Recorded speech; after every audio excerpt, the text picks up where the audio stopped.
How do you work as a comedian? Do you sit in front of a computer and just write up jokes? Do you just live your life and just when something pops up, you write it down and work on it later?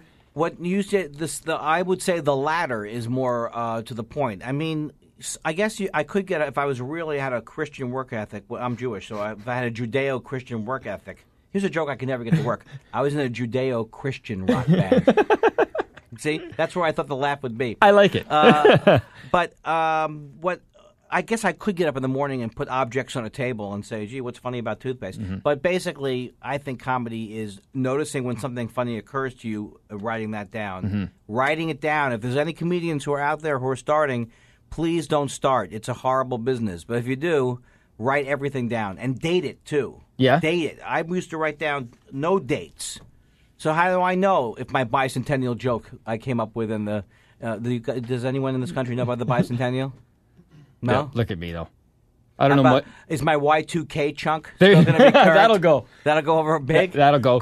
Now, speaking of comedians, you mentioned hack comedians, that sort of thing. I know you were involved with Last Comic Standing, which is a terrific show. That's a nice segue. Yeah. Well, the reason why I say that is I got to be honest with you, Andy. I'm a big fan of the show, and about 2 years ago, they were filming in here. So in this studio? No, not in the studio, but in Toronto. I hope you didn't have to interview Ant. I did. Another shot, and I love it. Well, what I did, Andy, is I took this very camera and I went down to the auditions and I just stood in line and I interviewed about 30 people and maybe half a person made me laugh. What is that process like for you as a judge on Last Comic Standing, a huge show on NBC? What has that been like for you? What's that experience been like? Well, to talk about this in relation to the state of the industry, for years I made fun of that show. I mean, I made a nice living, not a nice living, but I had a lot of material because I made fun of that show. Because my whole thing was, don't make comedy cheesier than it already is. Mm-hmm. Let's not have the comedians compete by standing in a bowl of whipped cream.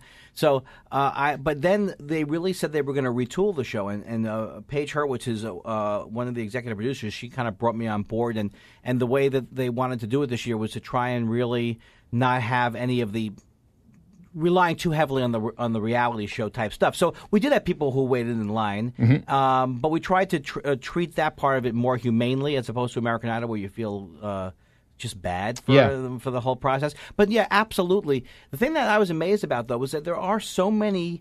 This is a great time period for comedy, which is bad for me because I make fun of bad comedy. Mm-hmm. But there's so many great comedians. So even people, I mean, my family, we wouldn't wait online for a movie if there were two people in front of us. So there's someone who waits online for 4 days. I don't know what's going on in their mind, but also I think people have been educated to think that the way to make it in life is on a reality show. You know, very, very much true. But some good does come out of it. A good friend of this show was Jerry D, who got his start or his fame at least on Last Comic Standing. He's a great guy, and you know he was a teacher for years and was just happened to be a funny guy, and he's been on the show many times, and he's funny. So there's some obviously great comedians that come out of that show.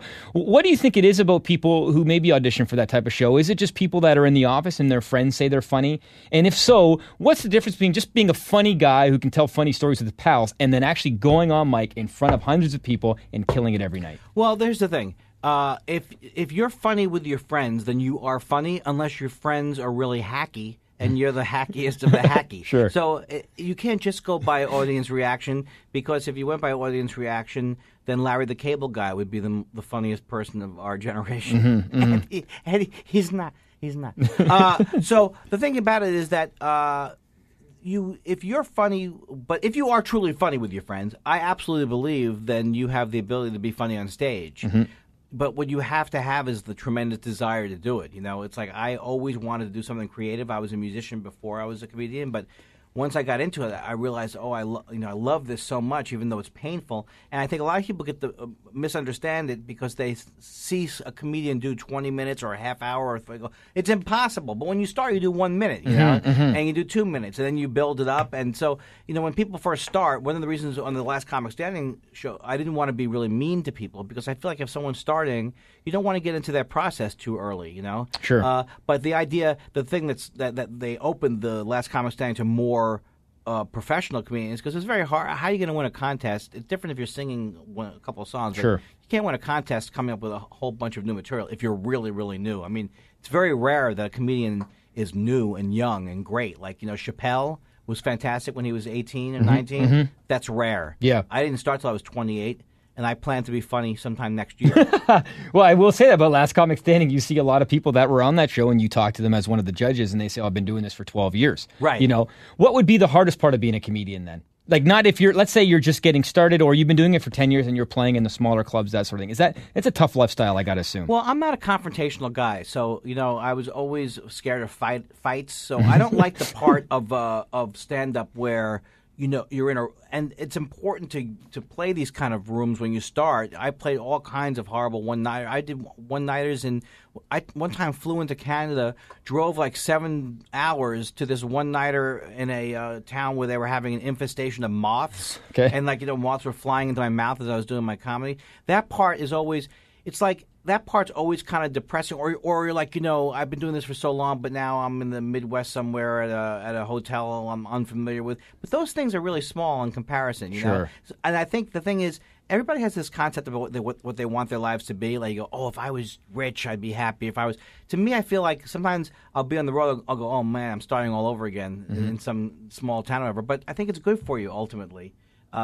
But what's hard for stand-up comedy, which is better now, is that it became such a homogenized thing in the 90s that a lot of the people who went to comedy clubs were not great crowds. That was a very frustrating time period. Now I think that's different. Because you said right now is a good time to be a comedian. Time. I think so. You like the crowds that you're seeing nowadays. I think the crowds, in the 90s, I don't know about here, but in the U.S., every city had more comedy clubs than ATMs, and they were very cheesy. Yeah. The escalator goes directly to the stage. Yeah. And it was just this thing where I used to have this joke in the 90s. I'd speak to my agent, and I'd say, I don't know, comedy in a comedy club? That sounds a little dicey. But now I think it's different, and I think the alternative show that I'm hosting tonight at the Winter Garden Theater, 7 to 9:30.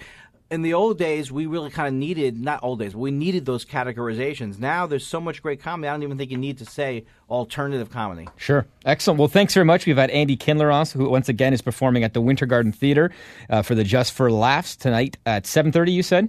Is it 7? Nice retention I have. What's that?